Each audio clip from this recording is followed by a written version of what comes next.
Hey everyone, welcome back to In the Alley. My name is Cody.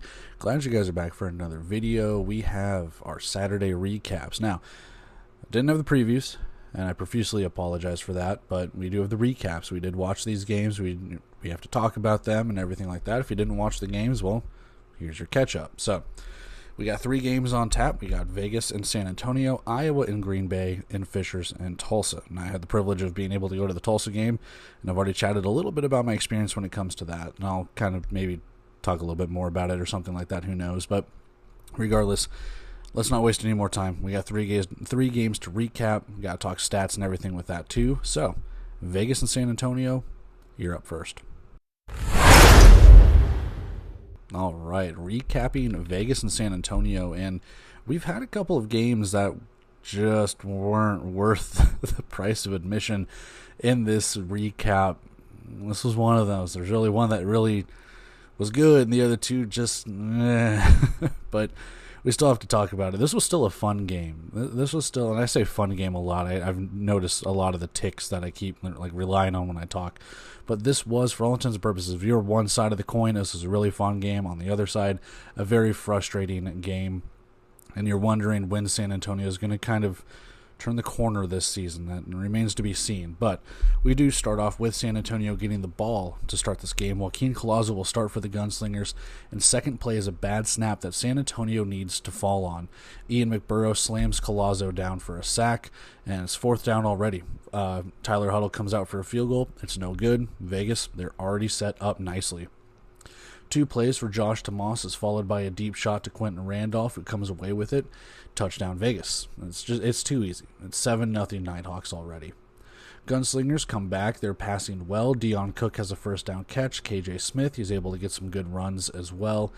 Dion McShane has a catch. He can't cross the goal line. He's down to the 1 for the Gunslingers. It's a bad snap again, but KJ Smith recovers in the end zone. It's a touchdown San Antonio. Just how they drew it up. 7-7 Gunslingers tie it up. And I think Vegas tried to challenge it, but I think they failed in that one. Vegas stalling a little bit, but who else, man? Quentin Randolph has a diving end zone catch for another score. What a throw. What a catch. Vegas just kind of doing exactly what they've done all year, man. 14-7 Nighthawks. Collazo floats a pass to KJ Smith, who has space. It's a really good pass, really good catch. First down, and a penalty on Vegas will help them too. San Antonio moving well as we end the first quarter. However, the movement stops as Vegas has a red zone stand, and they stuffed San Antonio for a turnover on downs. Back corner end zone throw, and Irby can't get it. He's shaken up as he went headfirst into the boards. I hope he's all right. I do think he comes back into this game. Vegas on this drive, just they're wasting time. Not necessarily to waste time, but they're gaining first downs. It's nothing special, just a methodical drive. San Antonio can't stop them. It feels like it's scripted, but it might not be. Motion RPO handoff is Phoenix Sproles, more like Phoenix Strolls. I'll workshop that one. I'm sorry, that was terrible. He strolls into the end zone. It's 21-7 Vegas. I'm sorry, that was horrible. You should not be subjected to that. You are entitled to financial compensation. Dion McShane has a nice return for San Antonio, and they need points here to keep pace. Collazo throws over the middle, and Clifton Duck dives into the pond, and he picks off the pass. Quack, quack. Vegas takes over. Josh Tomas has a nice catch, trying to figure out which shoulder to turn, and eventually he picks the right one and hauls it in. And then throw the hats. Quentin Randolph crossing the middle of the end zone for his 3rd touchdown of the night. 28-7. Nighthawks in control right now. Fred Payton comes into the game. Collazo's not getting it done, so he will be the quarterback for San Antonio right now. He's a handoff to Zach Patterson, and he's dropped for a loss. Gunslingers go 3 and out, and it's a quick curl route to Dion McShane to move the chains on 4th down as San Antonio extends their drive here. Another toss out to Patterson, another tackle for a loss for Vegas as we hit the 1-minute warning of the half. Another 3 and out for San Antonio, but an unsportsmanlike on Vegas will give the Gunslingers an automatic first down. Payton airs one out, and McShane has it in the breadbasket. It's a touchdown Gunslingers, 28-14. Phoenix Sproles has a catch against the wall on the next drive. He isn't touched. He keeps going all the way down to the Gunslingers' 15-yard line. Vegas wanting to get some points here before the half. Randolph catch, and he slides to the 1. I don't know why he didn't get one for a touchdown, but that would have been his 4th. He slides down to the 1. I'm assuming to kill time and, score with no time left on the clock. Seneca McKee and Josh Tomas playing rock, paper, scissors in the huddle to see who gets the touchdown, I'm assuming. McKee, motion handoff, he takes it in for the score. So that's kind of hilarious to me. The fact that the cameras caught that, they just knew that they were going to score, and they played rock, paper, scissors. So coach in the huddle saying who wants it, they get to pick. It's cocky. It's cocky and confident, and I actually like that kind of bit. 35-14 Nighthawks. Peyton has a nice scramble, tack on a 5-yard Vegas penalty to help get San Antonio to the Vegas 11 with 8 seconds to go. Peyton does it himself, takes it in on the improv. Clock winds to zeros. It's 35-21 Vegas. They have a 2-touchdown lead at the break.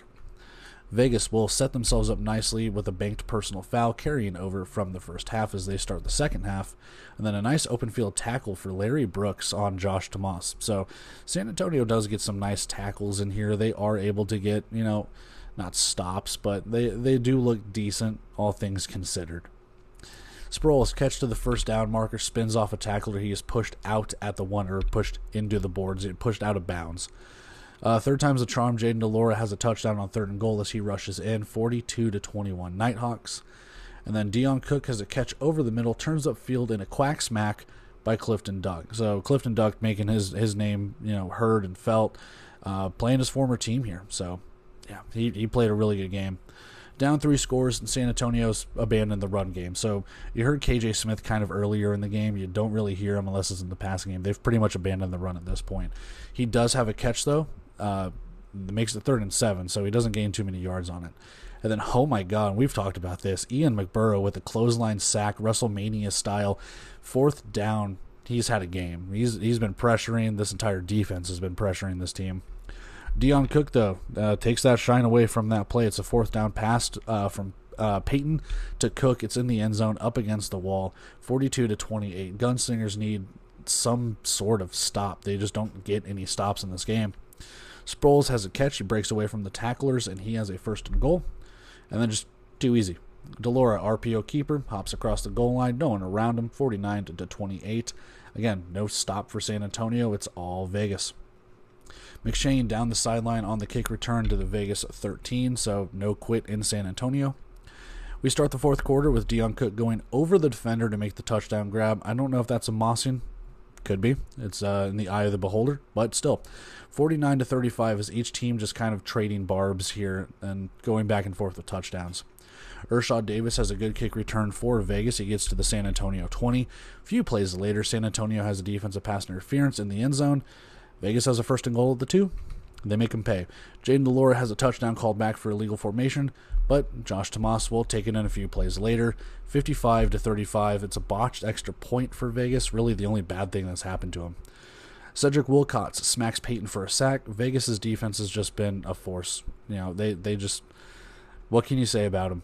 Gunslingers can't get their offense going again. Facing 4th down, Peyton has to scramble, doesn't get the yards. Vegas takes over, and that feels like that's like the game right there. There's no coming back from it. Everything's just kind of a formality at this point.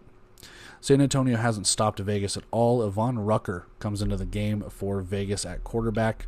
3rd and 5 pass delivered to Tomas for a 1st down. Time takes under 5 minutes.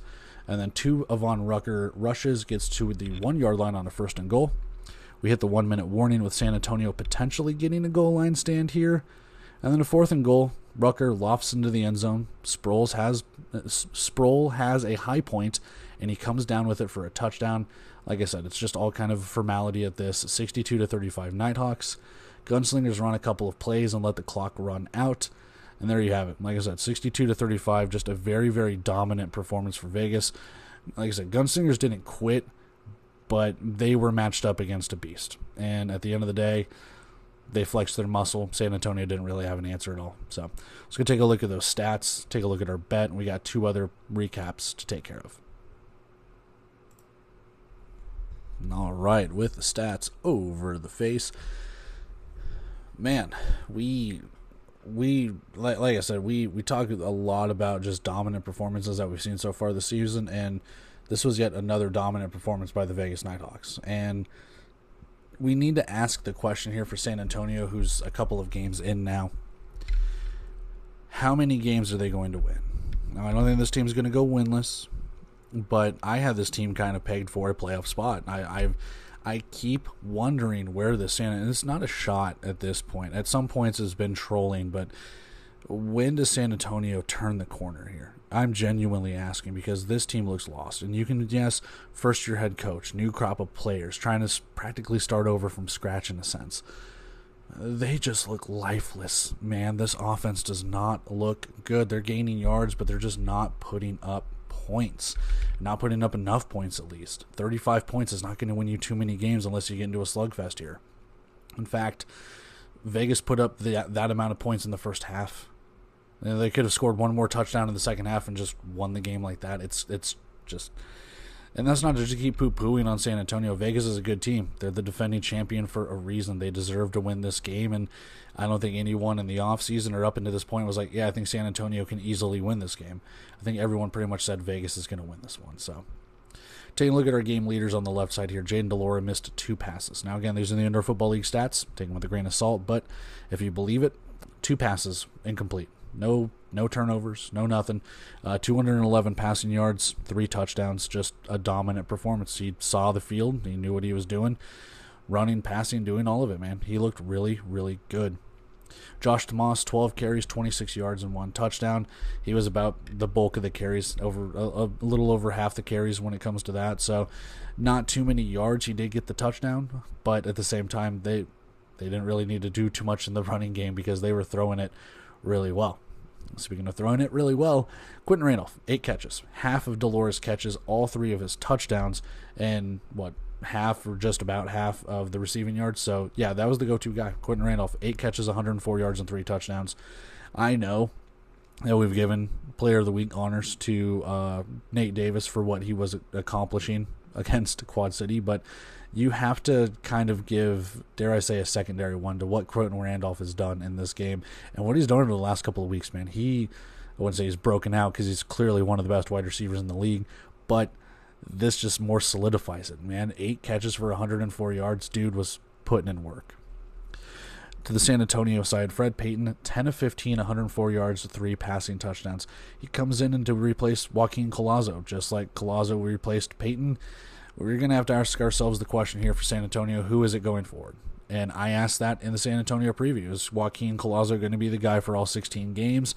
I think I remember going, hey, yeah, well, let's see what he can do with a full season because he looked really good in the back end when he came over from Iowa to San Antonio. And I don't know if he's regressed. I don't know if Peyton's better. We don't know. This stat looks like he is. It looks like Peyton is better than Collazo, but I truly don't know. I don't know if the coaches know. But Peyton, 10 of 15, 104 yards, 3 touchdowns, no interceptions. Do you start him next week? They play Northern Arizona, who's also winless, which we'll get to their, games and all of that stuff. But, yeah, man, I don't know. It's weird. He's also your leading rusher, so Fred Payton Jr., but not to be confused with Fred Payton. No, they're the same person. 4 carries, 45 yards, and 1 touchdown. So, again, he had to do work. Not much of a rushing game, but 45 rushing yards out of the 51 were his. So, Deion Cook, again, same thing, kind of like Quentin Randolph. Deion Cook is breaking out here. He's a really good wide receiver, and as we've mentioned multiple times here, losing what you've lost with Glenn Gibbons, Naquan Murray, and Callie Rashad, you've needed a wide receiver. Deion Cook has been that guy. He has been Mr. Reliable for San Antonio in the receiving corps. 7 catches, 82 yards, and 2 of the 3 touchdowns for, I believe, from Fred Payton. I can't remember if Collazo threw him one or not, but regardless, that's where we have it. We've got pieces. I don't think San Antonio is putting all of those pieces together per se. Now let's take a look at the team stats. Sorry, my phone just went off. Let's take a look at the team stats on the right side here. I don't think Vegas had 23 first downs. I'm sorry, and I don't know if San Antonio had 12. I can believe the 3rd and 4th downs for Vegas. I can also kind of believe the 3rd downs for San Antonio, but 4th downs, I don't know how you're missing a couple of 4th downs there. So something lost in translations. These are the Indoor Football League stats, man. Take them with a grain of salt. Passing, led by Vegas. They didn't really pass the ball too much with San Antonio, but when you have a quarterback or quarterbacks who are having trouble with it, what can you really do? So, rushing, again, not a lot of rushing in this game, all things considered. Fred Payton rushed as much as he could. Tomas, motion handoffs and stuff like that for the Vegas side of things. I mean, what can you do? The one missed field goal, penalties, I can agree with the penalties. Again, whatever they are, I'm not sure. No reason to be concerned of like too many penalties on one side or whatever. I think a fairly even called game. And then Clifton Duck with the interception for Vegas on that. So fairly clean game. Just Vegas, just put belt to ass. I mean, what else can you say? What else can you say?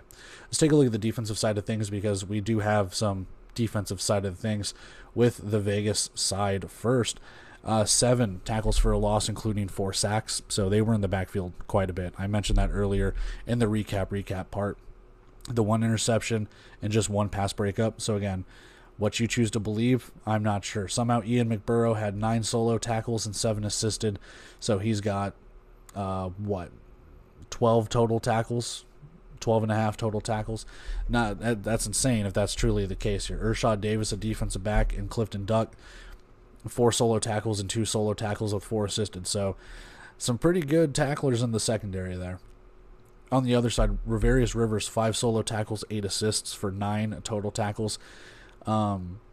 We had a couple half tackles for a loss for San Antonio to make it 2 full tackles for a loss, and then just 1 quarterback hit, but no sacks, no interceptions, no pass breakups, no anything like that. Just pass was caught, and player gets tackled. Running play, player gets tackled, and that's pretty much it. There were a couple tackles for losses, not too much, but shout out to Ravarius Rivers and Larry Brooks for a couple of those. Other than that, a lot left to be desired when it comes to San Antonio's defense. But that's where we're going to leave it. Let's go take a look at our bet, and then we've got 2 other recaps to take on after this. Thank you, Vegas. We go 3 for 3. We need to talk recap number 2. This game was a game. How else do you put it? This was a beatdown, man. And for all of the positive that you could say about Iowa, it feels like this entire game just kind of wiped it away. Now, I will say the caveat to this is Iowa tried to run the ball, and then Green Bay just kind of went, no, you're not doing that. So we'll talk more in depth in a minute, but we need to start off here. We got the Frozen Phoenix in town here. The Green Bay Phoenix becoming the newest indoor football league team, as the college is, working with the Blizzard. So we are the Green Bay Frozen Phoenix for this one. And they put it on the score bug too. Top notch. I really like how they did that. Broadcast says that Ivan Corbin is the starting quarterback in this game, so let's see how it goes. And then, the Frozen Phoenix uniforms, beautiful. I love it. I love everything that they put into this. So kudos to Green Bay. Kudos to the Blizzard. Just magnificent. Early 3rd down conversion for Terrell Carey for Green Bay. Phoenix using the clock here, and I'm going to call him the Phoenix in this one, so get used to it. Phoenix using the clock here, moving the chains and getting the first downs. DeMylan Brown makes it 1st and goal at the Iowa 5. Phoenix going for it on 4th and goal, motion handoff for DeMylan Brown, and the pile carries him in. 7-0 Green Bay as we start the scoring. Najee Bryant-Lele back in the lineup, and he's already making an impact. 1st down on 2 rushes. Barnstormers committing to the run early here. 3rd and 2, Corbin rolls left. Green Bay linebacker has a decision, and Corbin flips it to Bryant-Lele, who literally rolls into the end zone. Touchdown, Iowa. It's an extra point that is botched, so it's 7-6 in favor of the Phoenix. Green Bay's next drive, they're using tempo, so we're back to using tempo again. I think it's been a game or 2 since I've done that. They're gaining chunks of yards. They're keeping Iowa guessing. Like, Iowa didn't really have any idea what was going on defensively, and whether that's just a breakdown of communication, I'm not sure. But Green Bay using that tempo and keeping them off guard. The Blizzard pick up a 1st down and goal as we end the 1st quarter. Phoenix facing a 3rd and goal here. Trayvon Alexander crosses the plane on a rush. It's 14-6 in favor of Green Bay. Iowa really committing to the run, and Green Bay, they're starting to clamp down on it. 3rd down, more running for the Barnstormers, but Corbin is stopped a few yards shy. Offense is staying out there. However, nothing doing. Corbin is swallowed up. Tavon Grant gives Green Bay a turnover on downs. And then on the ensuing drive, wide open across the middle is Isaac Ross. 1 play, 1 touchdown as he reaches over the goal line. 21-6. Frozen Phoenix extend their lead. Try and say that 5 times fast. First pass play, I think, and it's a screen to Bryant-Lele, and he loses a yard or 2. Iowa just can't do anything. Jonah Edwards comes out for a field goal. It's no good. So Green Bay will take over at their 18. Another wide open wide receiver over the middle. It is Drayshawn Hudson this time. Touchdown. Although penalty makes it first and goal. Or actually, it's not a touchdown. Excuse me. My bad. It's just a completed pass over the middle.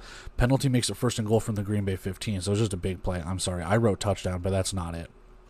Pitch out left side, Alexander, he's in again, so there's your touchdown. It's just a couple plays later. You knew it was coming anyways.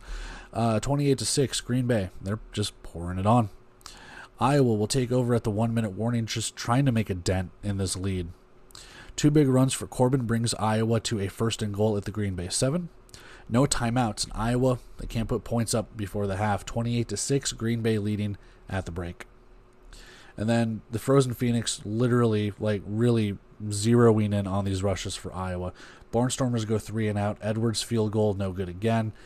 They just look lost, man. And it's kind of the situation that we had with Fishers last year, just on a worse scale. We don't know what this offense is. Do they want to run? Do they want to throw? It seems like they want to commit to the run, but it's just not working. Demylon Brown, 1 play, 1 touchdown.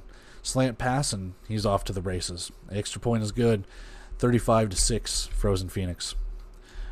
Simmons with a catch for Iowa. It gets inside the Green Bay 15, and then Simmons with another catch down to the 1. Corbin rushes in for the score. 2 point, though. No good. 35-12.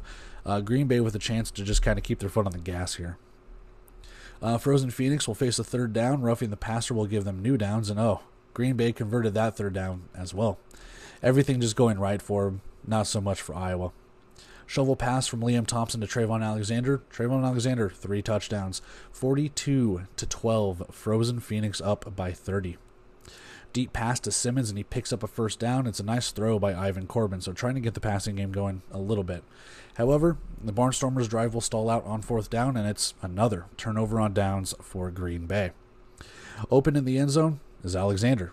Have a night. Have a night, Trayvon Alexander. Demylon Brown, motion pitch out. I love this play still.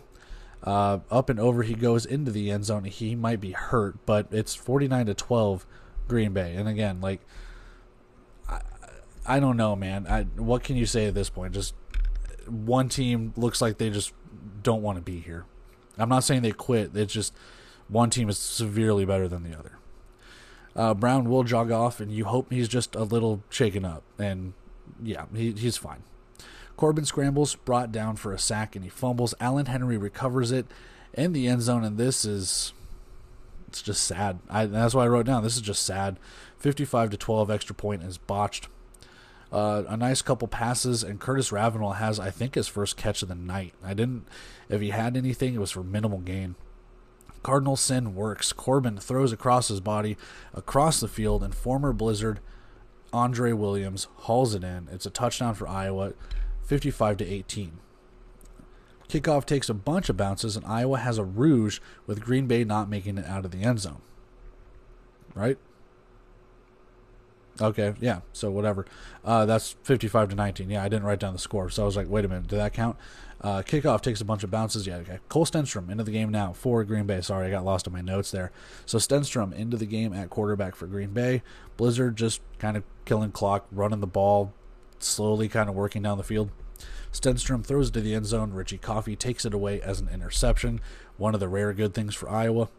They rush the ball to the 1 minute warning to the Barnstormers. They're just not taking their timeouts. They face a 4th and 1. The pass goes incomplete. Frozen Phoenix kneel it out. 55-19. Green Bay, the Frozen Phoenix. You win your first game in college football, indoor college football program history, whatever. But either way, Green Bay is victorious in this one by a huge margin. So let's go take a look at those stats, take a look at our bet, everything else, and one recap to do after this. All right, so stats over the face, on the screen, whatever you want to call it. Just a beatdown. Green Bay scored more points in the second quarter than Iowa did total. That's it. I mean, we kind of said the same thing with Vegas and San Antonio in the previous recap, and it's just like, I don't know. What can you say for Iowa? I mean, they played as best as they could. Green Bay is just on a different level, and a lot of the teams in this league and in the East are on a different level than Iowa right now. And I don't know what it's going to take for Iowa to turn the corner. I wish I had answers. I truly do, because I know this, you know this, a lot of people know this. It's not to take anything away from Green Bay, because Green Bay is a legacy brand in and of itself. Iowa is on a different level when it comes to arena football legacy, you know. Obviously, Kurt Warner, duh. But at the same time, with what they've been able to accomplish in years past, you know, they've won championships. They've done good things in the arena football league, in the indoor football league. It's just like, to see how bad of a situation it's gotten in Iowa. The players are still playing hard. The players are still responding to the coach. I don't think for 1 second that Iowa really quit. Do they kind of give up in this one? I would say so. But at the same time, I don't think it's anything. And again, we don't know anything behind closed doors. So there could be issues in the locker room. I'm not going to speculate on any. I don't think for a second. But from what I've seen on the field, what I've seen so far this season, this score looks horrible. But Iowa looks better, dare I say. And it's hard to kind of fathom that. But Iowa looks a little bit more disciplined. This game just got away from them, man. Green Bay is so good. And that's where I kind of leave it at that. They were just the more dominant team. And then 2 weeks ago when they played each other, Green Bay got out to that hot start. If you didn't have that hot start, I wonder what that game would have looked like. Because you spot them 23 points already. And in this one, you made it almost a tight game. And then you spotted them 21 points after that. So it's just like, yeah. And it wasn't necessarily more back and forth because Green Bay ended up, bowing up and, shutting down the run game. But I don't know. And it just spiraled from there. Taking a look at our leaders on the left side here. Ivan Corbin, 9 of 17, 92 yards, 2 touchdowns, no interceptions. That's not bad. Your first start, I don't know what you kind of expected in a sense. I don't think he was going to go gangbusters like a Nate Davis. I don't think he was going to throw. I'm amazed he threw it 17 times, but you get behind by so much, you're going to have to throw it regardless. So I can't knock the guy. Should that stat line be a little bit more? Sure. But we knew the game plan. Once they started committing to the run, they didn't really want to take away from it.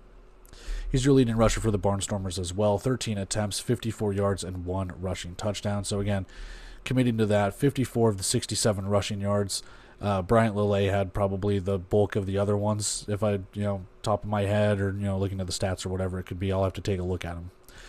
Josh Simmons, 3 catches, 46 yards. So a third of the catches. He didn't get a touchdown, unfortunately, but half the receiving yards and a third of the catches. So not a bad day when you look at the stats and kind of extrapolate them a little bit. Liam Thompson, 9 of 14, 153 yards, 3 touchdowns, no interceptions. He threw less attempts and completed the same amount as Corbin. And that's not a knock on Corbin or anything. It's just that's how surgical Green Bay has been. That's how good Liam Thompson has been from the start of the season to this point forward, man. I mean, if he keeps playing this way, he's going to find himself in MVP categories. We'll see how it goes.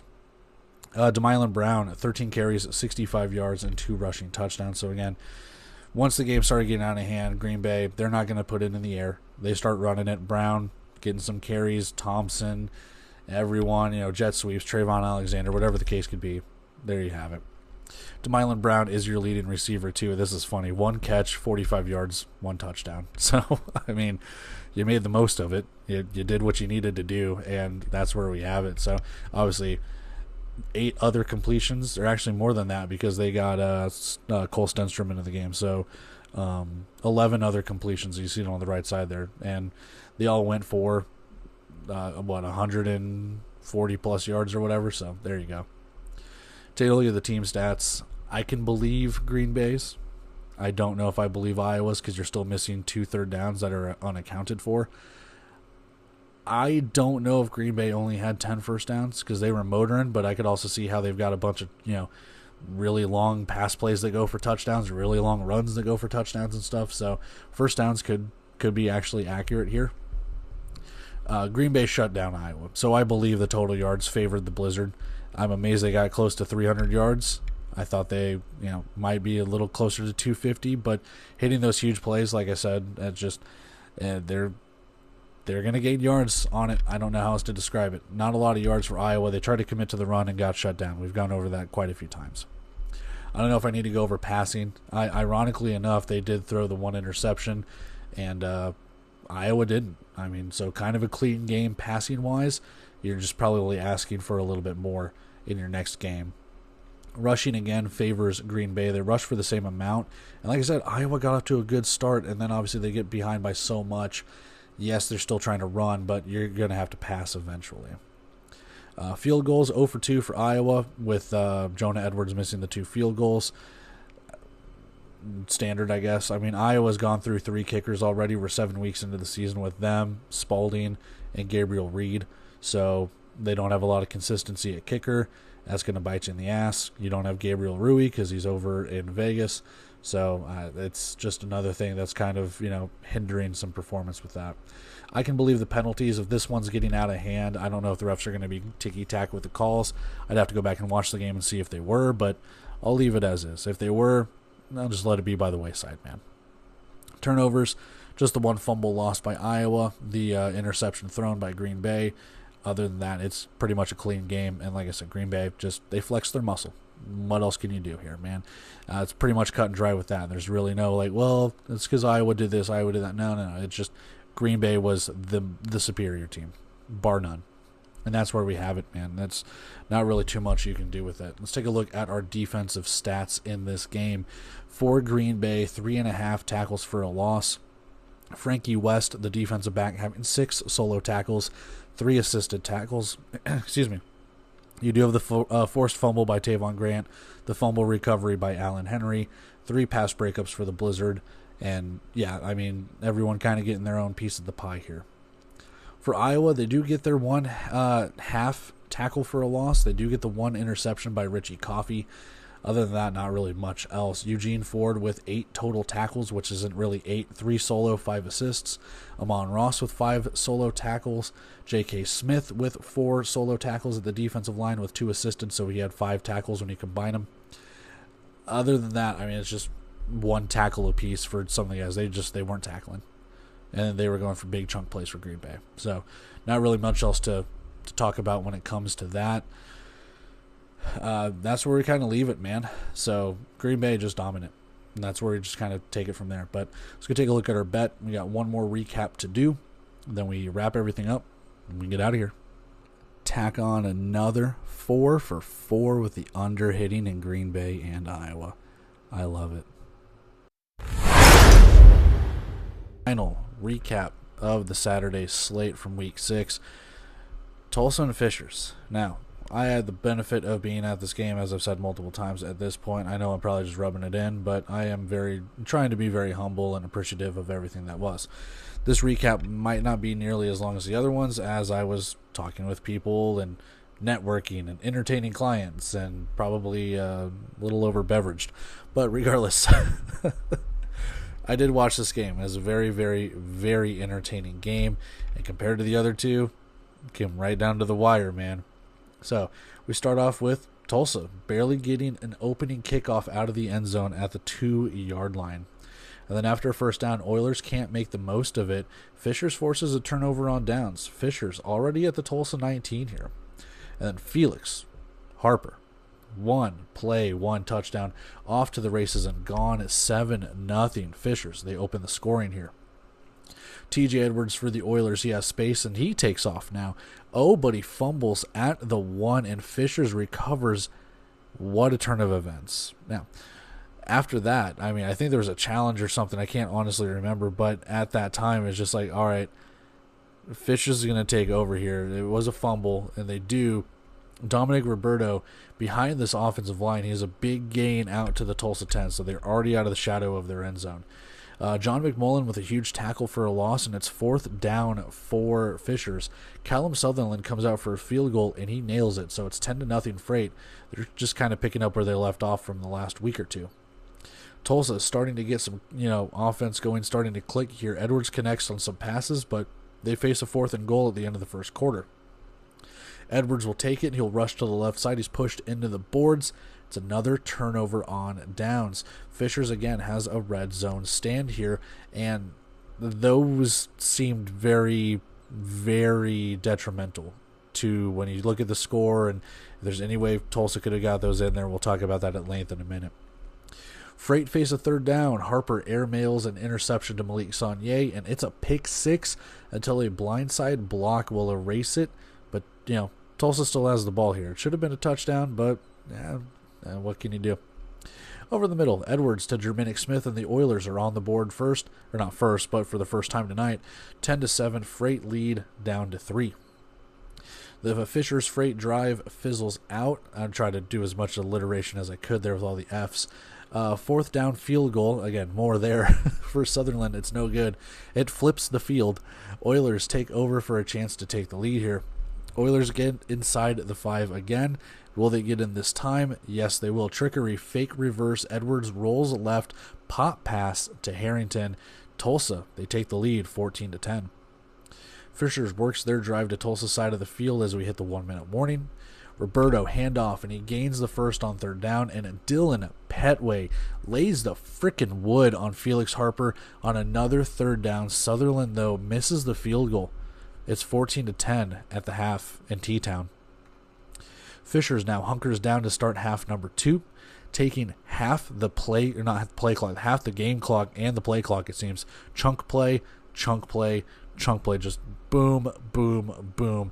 5, 6, 7 yards, just methodical, surgical, whatever you want to say, down the field. Roberto, handoff left side, he goes in. 17-14, Freight go back in front. Tulsa, though, they will respond in kind. Pass out to the right side. Anthony James Jr., he does the rest. To the end zone, he goes. 21-17, Oilers. They take the lead right back. And then for Tulsa, they can't get out of the end zone. It's a rouge on the kickoff. It's 22-17. Actually, excuse me. It's Fishers who can't get out of the end zone. It's a rouge for Tulsa. 22-17. The lead is extended to 5. Huge run for Fishers to make it 1st and goal. Harper RPO left side. He waltzes right in. 24-22. Fishers, they take a 2-point lead. And it extends. Callum Sutherland dropping a big fat deuce on Oil Country. 26-22. If I can read my damn notes right. It's getting late. I'm getting delusional. Tulsa and TJ Edwards, they escape disaster in the end zone, but a couple of big runs are called back on penalties as we hit the end of the 3rd quarter. That is a theme in this one. Spencer Tiers has a catch and run past midfield. Edwards lofts to the end zone, and Donnie Lewis with a contested interception. Fishers goes into the driver's seat. Felix Harper and TJ Edwards have both been running so well tonight, and penalties, they call them back. More so in this. JT Stokes, with his arm being held, hauls in a one-handed 4th down touchdown pass, and Fishers increases their lead 33-22. And then catch and run on the sidelines down to the Fishers 12 for Tulsa. They need points here. I wrote down number 5. I couldn't remember who number 5 was, so I do apologize, but it's number 5 for Tulsa. Germ the Worm over the middle. He has another. Offense stays out for the 2-point conversion, and Edwards rushes it in. So with those 8 points, we're back to a field goal game here in Tulsa. 33-30. Fishers still has the lead with less than 5 to play. One play, one touchdown. So all of that for naught. JT Stokes reverses field. He has blockers. 30-yard rush into the end zone. 40-30. Fishers goes up. Still a 1-possession game with some slim chances. Edwards on the ensuing Tulsa drive. He threads a needle to trip Harrington to the Fishers 13. They need a touchdown as we hit the 1-minute warning. Oilers can't do much, though. They face a 4th down, but a defensive pass interference will give them a new set of downs. And then Edwards leaps across the goal line. He takes it in. They go for 2, and they get it. Edwards to Spencer Tiers. The Oilers need a deuce. But again, well, for not, Fishers, they ice the deuce attempt. They call timeout. The deuce ends up being short. Fishers takes the ball. They take the clock. They run out the rest of it. They get the first downs and the positive yardage and everything needed. And it's 40-38. It's our final in Tulsa. Fishers takes it in T-Town. Let's go take a look at our stats, defensive stats and all that stuff. Take a look at our bet. And then we'll wrap everything up. We'll get out of here. All right, with stats on the face, stats on the screen.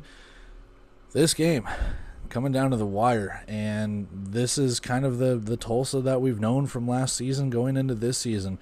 A little bit of a bumpy ride getting to where they're at right now, but Fishers, with what they've done in the last couple of weeks, to have only 40 points and to have Tulsa have a chance to win this game, You'll take it, man. But unfortunately, Tulsa drops it. Fishers wins, and they continue on their winning ways. They did it running the ball as they've done in the last few weeks, months, what have you, all season long. They finally figured it out. And, yeah, back and forth for the first half, trading touchdowns, trading leads, and then eventually Fishers they made a couple more plays at the end that Tulsa just couldn't capitalize on, or they couldn't make on the other end. So Fishers pulls out the victory. Taking a look at the game leaders on the left side here, Felix Harper, 5 for 6 passing. He's not passing the ball a lot, and when he is accurate with it. Only missing the one pass, 75 yards and the 1 touchdown, so not too bad. Dominic Roberto, 13 carries, 82 yards, and 1 rushing touchdown. So again, you look on the right side there, 176 rushing yards, and he was responsible for a little less than half of them. So him, Harper, whoever the case could be, they were running up and down the field. C.J. Wyndham, your leading receiver, 2 catches, 35 yards. So 2 of those 5 completions to C.J. Wyndham. He didn't catch the touchdown, unfortunately, but yeah, only one person can, so you go from there. On to the other side, the complete opposite almost. T.J. Edwards, 37 passing attempts. He completes 20 of them, 187 yards, 4 passing touchdowns, 1 interception. And again, he's your leading rusher too. 5 carries, 60 yards, 1 touchdown. Something I do want to talk about here as well for T.J. Edwards, for Felix Harper, and I mentioned it just a few minutes ago. A lot of big runs for both of these guys getting called back by penalties, and there were some penalties. You look on the right side, I'll just talk about that right now. I don't think there were 10 penalties for 48 yards for Tulsa, and there were certainly not 5 penalties for just 7 yards for Fishers. So something is screwed up there. There could be 5 penalties for Fishers and maybe 10 for Tulsa, but those yardages are off. And if those yardages are correct, then the penalties, just something isn't right when it comes to that. But both quarterbacks were running really, really well in this game. Edwards throwing the ball, I wouldn't say better than Harper, because Harper was very accurate when it comes to the amount that he had to throw when you put that in context. But Edwards, 60 yards on 5 carries. You can see he was busting off some of those big runs. Jermaine Smith, 8 receptions, 71 yards, and 2 receiving touchdowns. So Jermaine Smith, a quiet, sneaky good season so far when you look at his overall stats throughout the season. I think he's top 5 in terms of receiving yards, and he's one of the better wide receivers that the Indoor Football League has right now. And so Edwards has pretty much picked him out to be wide receiver number 1, and it's clearly showing. Taking a look at the team stats, I can believe the first downs. I don't know if I believe the 3rd and 4th downs, man. Because again, you're missing a 4th down when it comes to Tulsa, and you're missing 4 third downs when it comes to Fishers.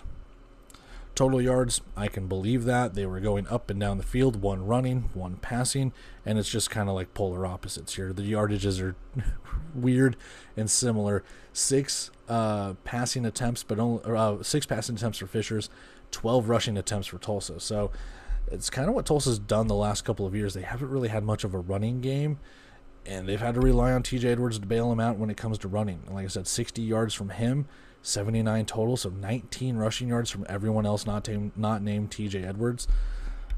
I don't know how much it's going to win you some games, man, but we'll figure it out, I guess, as the season progresses. Everyone getting into the rushing category here. Dominic Roberto at 13 carries, and then, like I said, Felix Harper, J.T. Stokes, take your pick, man. Like they had plenty of guys running the ball, and 37 rushing attempts. That'll do that, man. So, field goals, 1 for 3 for Fishers. Sutherland hits the 1, misses the couple other ones, but I want to say, didn't Tulsa come out with 1, or was that at the break? Let me go take a look. I know this is great, isn't it? Regardless. Yeah, Sutherland hits the field goal at the half. Okay, anyway, sorry about that. I just wanted to check and double check. So, yeah, the 2 turnovers for Tulsa, the 1 made field goal, missed the other 2. Nothing for Bailey Hale when it comes to kicking any field goals or anything like that. This time, can't send him to overtime or hit the deuce to send him to overtime with that. So let's take a look at the defensive stats. I know it's not on the screen as they are, but Tulsa had 3 tackles for a loss by team. Don't know who that is, so maybe it's multiple guys and stuff like that. 9 solo tackles by team. So good job, team. 1 sack by team. You can tell how stupid these stats are, man. They got to figure it out. Just one tackle for a loss for Fishers, which that doesn't sound accurate, but okay. They have 6 pass breakups. There are no pass breakups for the Oilers. The 1 interception for Ja'Cory Benjamin, which is not Ja'Cory Benjamin, that is Donnie Lewis. So again, you have to fix your rosters. You have to fix your stats in Indoor Football League because they're bunk. So what can you say? The 1 fumble recovery by Darius Long.